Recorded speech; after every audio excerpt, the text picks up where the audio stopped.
મંગલમૂર્તિ મહાપ્રભુ શ્રી સહજાનંદ સુખરૂપ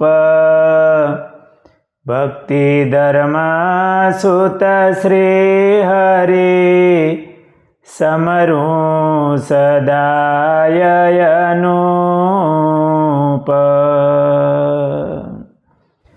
બોલો સ્વામિનારાયણ ભગવાનની જય. વાલા ભક્તજનો, જય સ્વામિનારાયણ. સદગુરુ નિષ્કુળાનંદ સ્વામીએ ભક્ત ચિંતામણીમાં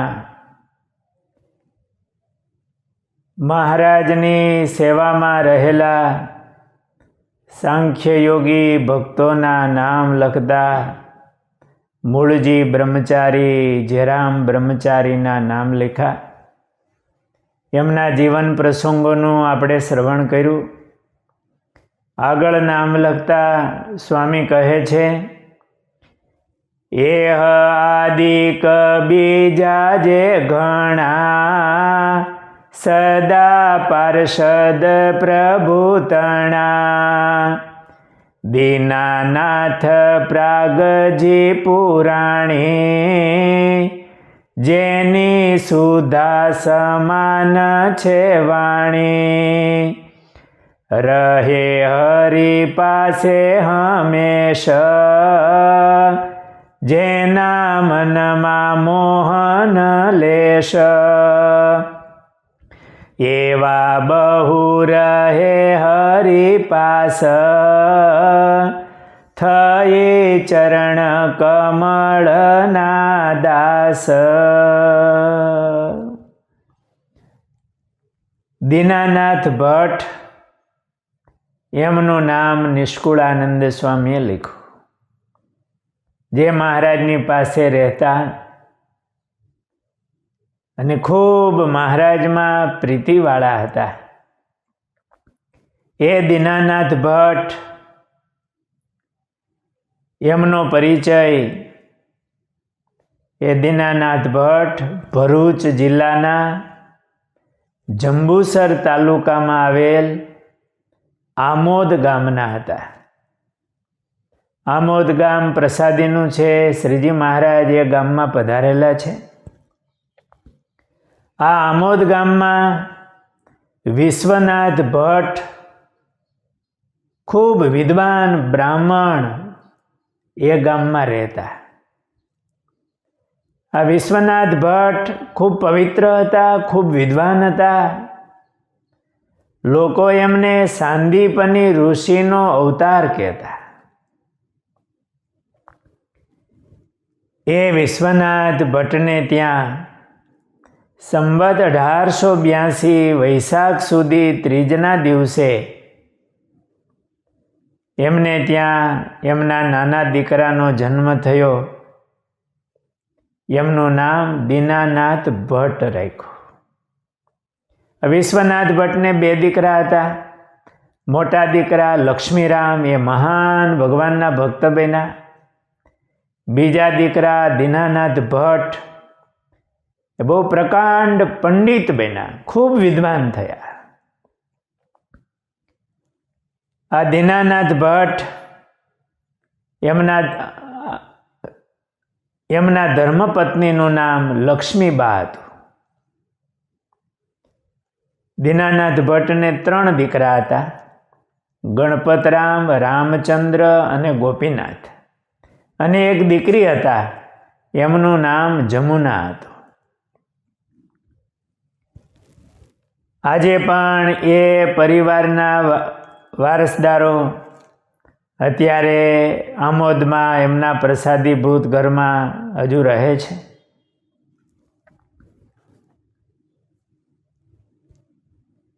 આ દીનાનાથ ભટ્ટને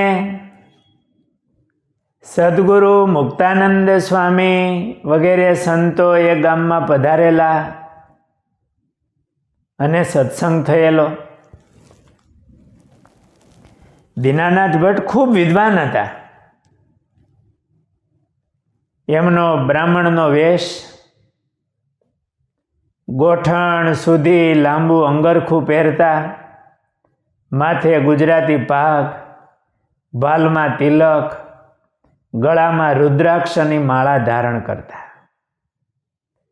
એક બ્રાહ્મણ અને વિદ્વત્તાનું તેજ એના ભાલમાં ઝળકતું.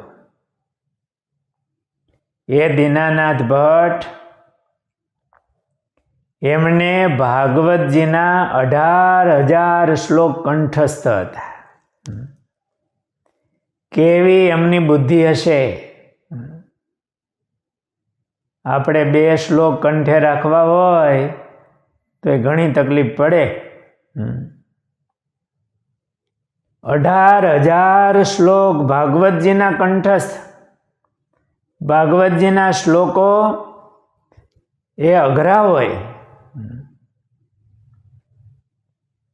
બહુ ગહન છે ભાગવતજી. એ સંપૂર્ણ ભાગવત એમને કંઠસ્થ હતું, બાય હાર્ટ. એ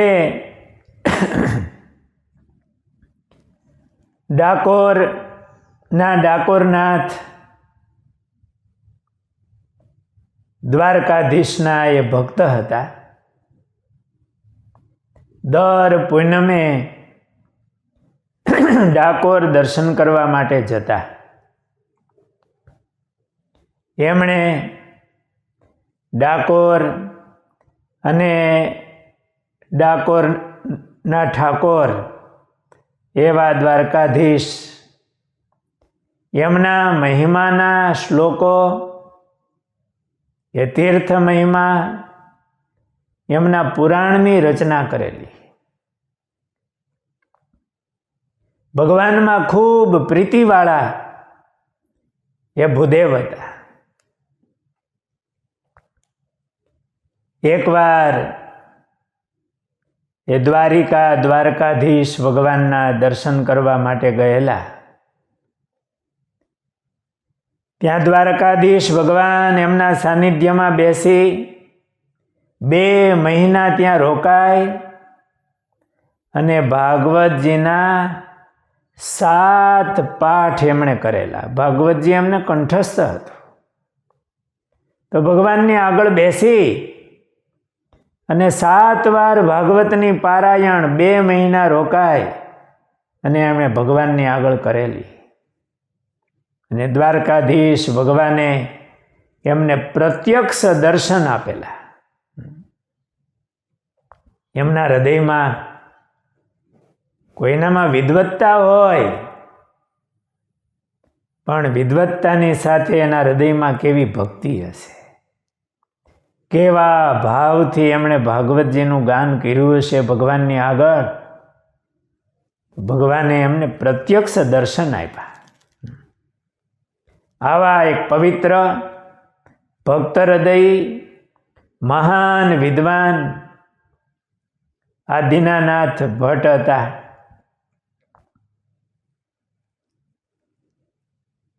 એ આમોદ આવ્યા અને એ અરસામાં સ્વામિનારાયણ ભગવાનના મહાન સંત મુક્તાનંદ સ્વામી સંત મંડળ સાથે આમોદ પધારેલા. દીનાનાથ ભટ્ટ એમણે મુક્તાનંદ સ્વામીના દર્શન કર્યા, સ્વામીનો સત્સંગ સાંભળ્યો. એમના હૃદયમાં ખૂબ અહોભાવ થયો. મુક્તાનંદ સ્વામીની સાધુતા, એમની વિદ્વત્તા. મુક્તાનંદ સ્વામીએ દીનાનાથ ભટ્ટને કીધું કે અત્યારે ભગવાન પૃથ્વી ઉપર પ્રગટ થયા છે. સૌરાષ્ટ્રમાં ભગવાન વિચરણ કરે છે. એ ભગવાન સમાધિઓ કરાવે છે. સ્વામિનારાયણ એવા નામથી વિખ્યાત છે અને એ સ્વામિનારાયણ ભગવાનના અમે સાધુ છીએ. મુક્તાનંદ સ્વામીની સાધુતા, એમનું જીવન અને એમણે ભગવાનની વાતો કરી ત્યારે દીનાનાથ ભટ્ટને થયું કે આ સંત એવા છે કે એમની પાસે બેસતા મારા હૃદયના તર્કો એ શાંત થઈ જાય છે. ખરેખર આ સાધુ જે કહે એમ ભગવાન પ્રગટ થયા હશે. એમની ઝાંખી આ મુક્તાનંદ સ્વામીમાં થાય છે. પણ આ દીનાનાથ ભટ્ટ તો મહાન વિદ્વાન હતા. એને ભાગવતજીના 18,000 શ્લોક કંઠસ્થ હોય તો બીજું પણ કેટલું એમનો અભ્યાસ હશે. એને ભગવાનના સાક્ષાત દર્શન હતા. એમને થયું કે ભગવાનના દર્શને મારે જવું.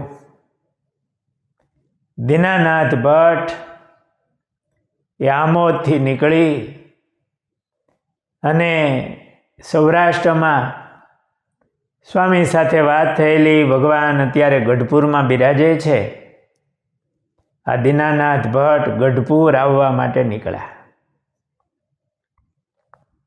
એમનો જન્મ સંવત 1822માં થયેલો. શ્રીજી મહારાજનું પ્રાગટ્ય સંવત 1837માં. એટલે દીનાનાથ ભટ્ટ સ્વામિનારાયણ ભગવાનથી 15 વર્ષ ઉંમરે કરીને મોટા હતા. અને સંવત 1868માં એ ગઢપુર આવવા માટે નીકળ્યા છે.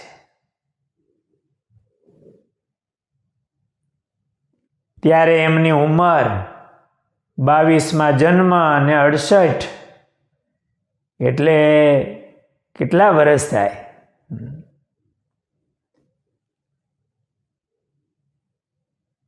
50 વર્ષની ઉંમર થાય. દીનાનાથ ભટ્ટ 50 વર્ષની ઉંમરના હતા. એકદમ પાકેલ ઉંમર કહેવાય. આવા વિદ્વાન ભગવાનના સાક્ષાત્કારી હતા. મુક્તાનંદ સ્વામીના યોગમાં આવ્યા અને સ્વામિનારાયણ ભગવાનના દર્શન કરવા માટે ગઢપુર આવવા નીકળ્યા. પણ રસ્તામાં મનમાં એમ થાય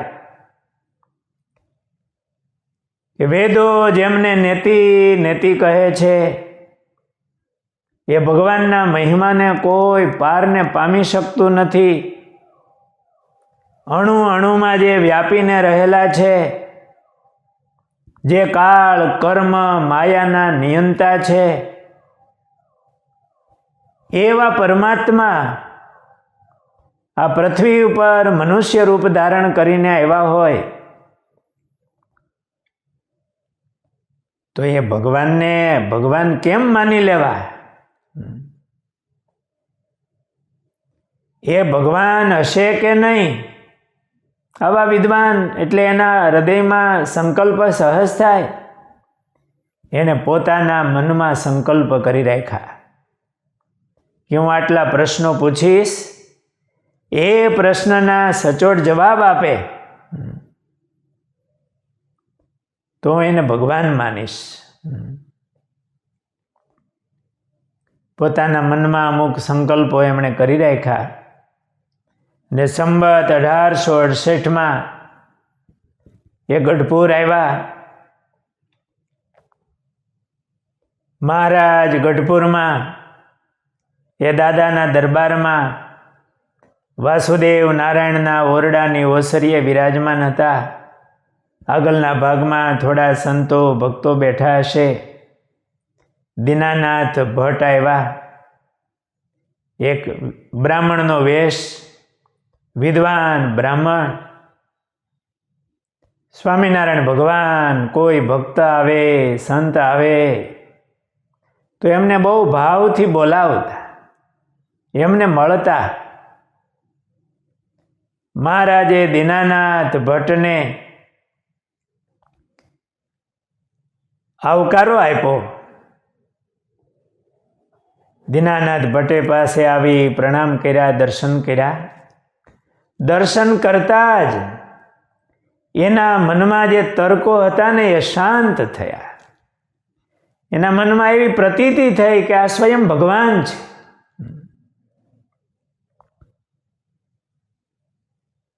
એમણે મહારાજે કીધું, ભટ્ટજી, તમારા હૃદયમાં કાંઈ પ્રશ્નો છે તો પૂછો. દીનાનાથ ભટ્ટે એમના હૃદયમાં ધારી રાખેલા પ્રશ્નો પૂછ્યા. મહારાજે એમના જવાબ આપ્યા. વિદ્વાન હતા, બધા શાસ્ત્રોને એમની નજર સામે હતા. મહારાજે આમ શાસ્ત્રના સાર રૂપ એમના એક પ્રશ્નના જવાબ આપ્યા.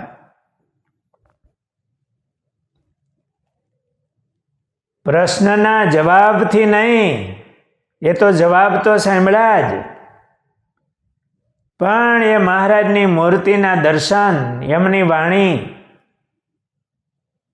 એ સાંભળતા જ એમના હૃદયમાં એવું મહા અલૌકિક સુખ આવ્યું, એવો પ્રકાશ થયો.